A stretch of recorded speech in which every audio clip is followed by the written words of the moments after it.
छात्रावास खोल रखा, कितने सारे विद्यार्थी, कितने सारे बच्चे बच्चियां शिक्षा लेते।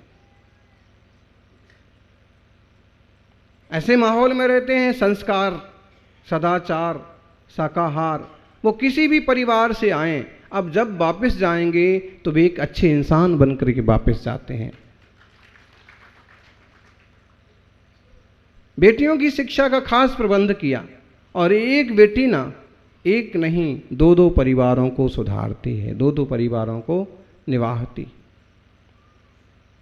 ऐसे ही यहाँ पर भी उमड़पुरम का बड़ा सारा प्रोजेक्ट हाथ में लिया है। अब कब तक पूरा होता है और कब तक उसमें सक्सेस होते हैं, लेकिन इस टाइप की देन, इस टाइप की संस्थाएं भारतीय संस्कृति के लिए, भारत विकास के लिए बहुत बड़ा योगदान निभाती हैं। व्यक्तियों से मिलकर के संस्था बनती है, और वे व्यक्ति मिलकर के ही कोई संस्था बना सकते हैं जिनके मन में उदारता की भावना है। सबसे पहले शुरुआत हो अपने से। एक संत थे, साधु थे, और बड़ी तपस्या करते थे। उनकी तपस्या से देवता प्रसन्न हो गए। देवता ने आके कहा कि आप कोई वर मांगिए। उन्होंने कहा क्या मांगे? हमें तो कुछ नहीं चाहिए, कुछ चाहिए होता तो हम सब त्याग क्यों करते? नहीं नहीं, फिर भी आप मांग लीजिए। आपके पास लोग आते हैं और अपना दुख दर्द सुनाते हैं, तो आप एक कोई वर मांग लीजिए ताकि लोगों का ही भला हो जाए। उन्होंने कहा ठीक है, लेकिन उनकी प्रतिज्ञा थी कि मैं मांगूंगा नहीं, मांगूंगा नहीं, हाथ नहीं फैलाऊंगा किसी के सामने। देवता ने कहा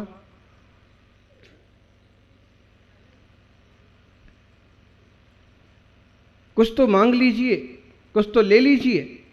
तो संत ने कहा कि अगर कुछ देना ही है तो ऐसा दो कि जिधर से मैं निकलूं या जिधर मेरी परछाई पड़े वहां सबका मंगल हो जाए, सबका भला हो जाए, सबका अच्छा हो जाए। देवता ने कहा कि तुमने ऐसा क्यों नहीं मांगा कि मैं किसी पर हाथ रख दूं तो वो स्वस्थ हो जाए, मैं किसी को देख लूं तो वो सुखी हो जाए, मैं किसी के लिए कुछ बोल दूं तो उसको शब्द फल जाए, ऐसा क्यों नहीं मांगा? साधु ने कहा कि ऐसा मांगने में बड़ा विकल्प है। एक तो ये सीधा पहचानने लग जाएंगे लोग कि ये ऐसा बोलते हैं और इनके हाथ से और इनके आशीर्वाद से ऐसा होता है, तो लोग फिर मेरे को ना तो सोने देंगे और ना शांति से बैठने देंगे। क्यों? संसार में सब दुखी हैं और लाइन लगा करके आशीर्वाद के लिए कि हाँ इनके आशीर्वाद से हो जाएगा। एक तो ये समस्या। दूसरी बात कि मेरी ख्याति बढ़ेगी, मेरी ख्याति बढ़ेगी, और मेरी ख्याति बढ़ेगी तो हो सकता है कि मैं परमात्मा को भूल करके अपनी ख्याति और प्रतिष्ठा में लग जाऊं। मुझे ये नहीं चाहिए, इसलिए मुझे वरदान दो तो ऐसा दो कि जहां छाया पड़े वहां सब मंगल ही मंगल हो जाए, सब भला ही भला हो जाए। अब देखिए, अगर हम ऐसा कहें कि दिगंबर मुनि इसी तरह के साधक होते हैं तो कोई आश्चर्य की बात नहीं। जिस नगर में, जिस गांव में पहुंच जाएं वहां सब मंगल ही मंगल होवे। चाहिए कुछ नहीं, यहां तक कि बाल बड़े हो गए, केस बड़े हो गए तो अपना केस लॉन्च खुद कर लेते। केस लॉन्च देख रहे हो आप, छुल्लक जी का केस लॉन्च चल रहा है।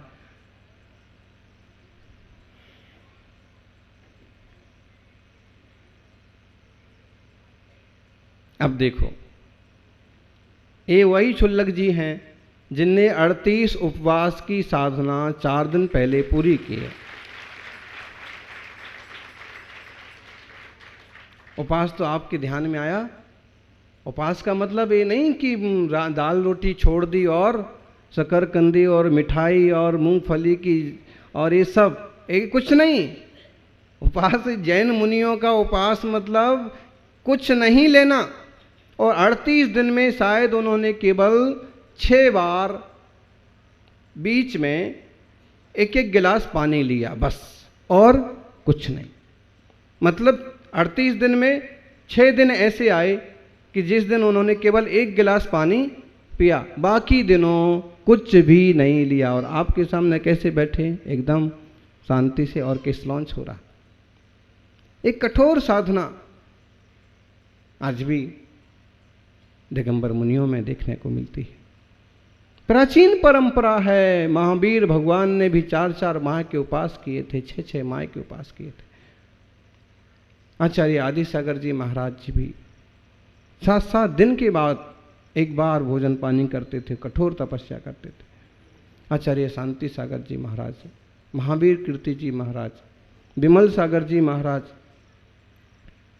और आचार्य श्री सन्मति सागर जी महाराज ने भी कठोर साधना की। इन साधुओं ने, उनने भी 32 उपास किए। जय हो।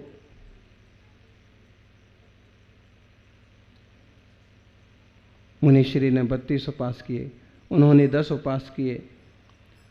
कठिन साधना है। और ये कठिन साधना मंत्र जाप स्वाध्याय निरंतर धर्म ध्यान से जो शक्ति पैदा होती है, सच कहो तो इस शक्ति से बड़ी ऊर्जा पैदा होती है। और यह ऊर्जा सारी दुनिया को सुखी करने की सामर्थ्य रखती है। जहाँ वो बैठते हैं आसपास का माहौल मंगलमय हो जाता है। लोग बोलते हैं, बोले सागबाड़ा में कभी भी इस टाइप की लंबी बरसात नहीं हुई। कम से कम 10 साल तो हो गए कि तालाब भी पूरा छलका नहीं। और इस बार साधुओं के आगमन से ऐसा आशीर्वाद फला कि जो चाहिए था गृहस्थियों को भरपूर।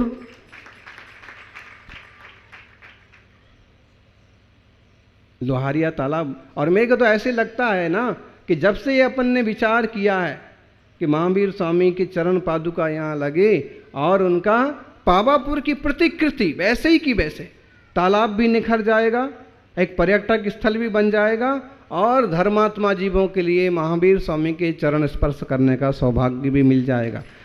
जब से कल्पना आई है तब से शायद तालाब ने भी सोच लिया कि अब तो पूरा भरना पड़ेगा, खाली में काम नहीं चलेगा। और आज पूरा प्राकृतिक वातावरण है और उसके लिए और जो कुछ करना है सो करेंगे। सज्जनों, संत हृदय नवनीत समाना। संत का हृदय नवनीत के समान होता है। और सच में नवनीत कैसा होता है? कोमल, साफ सुथरा। और संत कैसा होना तो कबीर जी ने आपको बता ही दिया, पंडित जी ने भी बता दिया। सच्चा संत तो वही है कि जिसकी संपत्ति केवल एक पिछी और कमंडल है। पिछी कमंडल लिया और चल दिया। यही उदासीन संस्कृति रही है, साधुओं की यही पद्धति रही है। इस महान साधना पद्धति को प्रणाम हो। और जो किसलौंच आदिनाथ भगवान ने किए, जो साधना महावीर भगवान ने की, आज उसका जीवंत दर्शन अपन यहाँ देखते हैं, श्रवणों में देखते हैं। ये श्रमण इसलिए कहलाते हैं क्योंकि निरंतर श्रम करते हैं। निरंतर श्रम करते। क्या श्रम करते हैं जी? सेठ साहब बताओ हैं? क्या श्रम करते हैं? देखो, संसार की कमाई का श्रम तो आप करते हो और उसे लोग समझते हैं कि हम श्रम कर रहे हैं और लोक भाषा में वो श्रम है। लेकिन संसार की तरफ से चित्त को हटा करके परमात्मा की तरफ जोड़ना, मुझे लगता है इससे कठिन श्रम और कोई दूसरा नहीं होगा। मुश्किल काम है। एक व्यक्ति था, सेठ जी के पास आया और कहा कि मुझे कुछ काम दो। पहले उसने भीख मांगी। सेठ जी ने कहा कि भीख क्यों मांगते हो, कुछ काम करो। उसने कहा कि मुझे कोई काम नहीं देता। उन्होंने कहा मैं काम देता हूँ, ठीक है, मुझे कुछ काम दो। उन्होंने कहा ऐसा करो, मेरा मंदिर है और मंदिर में तुम रोज 101 माला का जाप करो और तुम्हारे लिए रोज भोजन पानी और वेतन की व्यवस्था।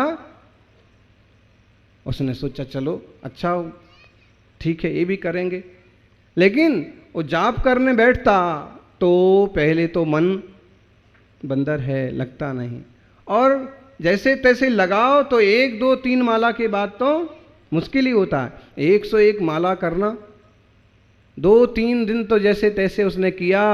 चौथे दिन आके बोलता है कि ये काम मेरे से नहीं होता, और कुछ बताओ, पत्थर तोड़ने का काम बताओ, रोटी बनाने का काम बताओ, झाड़ू लगाने का, दुकान का कोई काम और बताओ, वो कर लूँगा। ये काम धर्म ध्यान में अपने चित्त को जोड़ना बड़ा कठिन है।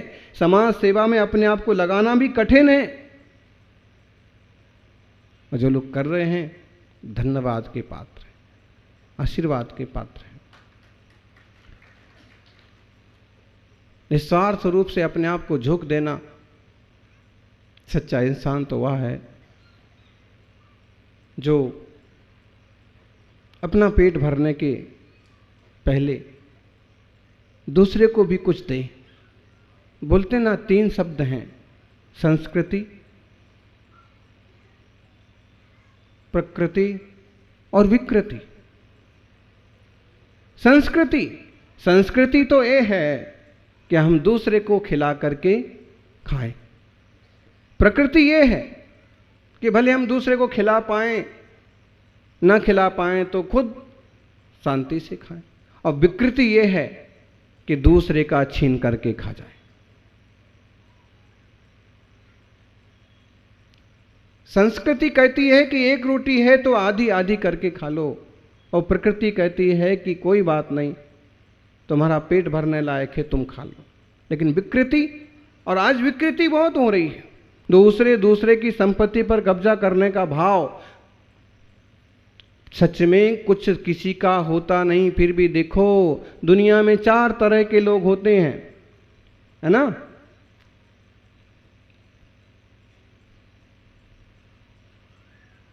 तेरा सो तेरा, मेरा सो मेरा, तेरा तेरा, मेरा भी तेरा, तेरा सो तेरा, मेरा सो मेरा, और तेरा भी मेरा। और चौथे तरह के लोग होते हैं, न तेरा न मेरा, दुनिया रैन बसेरा। हम देखें,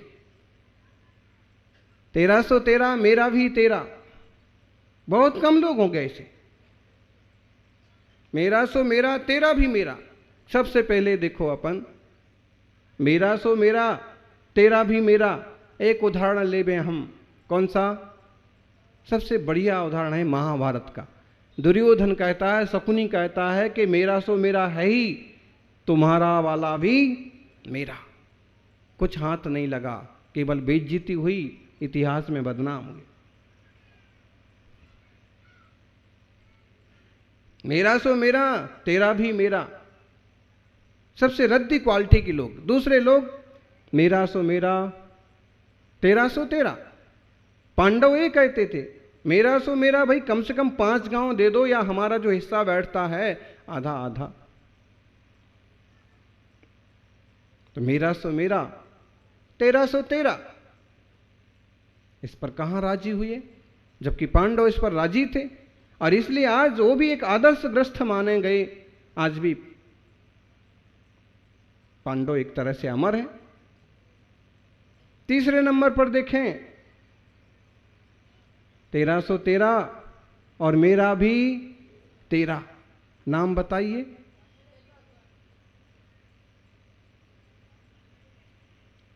अपन गिने अगर तो इतिहास दृष्टि से गिने, बाहुबली का नाम भी, गोमटेश्वर में श्रवण बेलगोल में बड़ी सारी मूर्ति खड़ी है उनकी।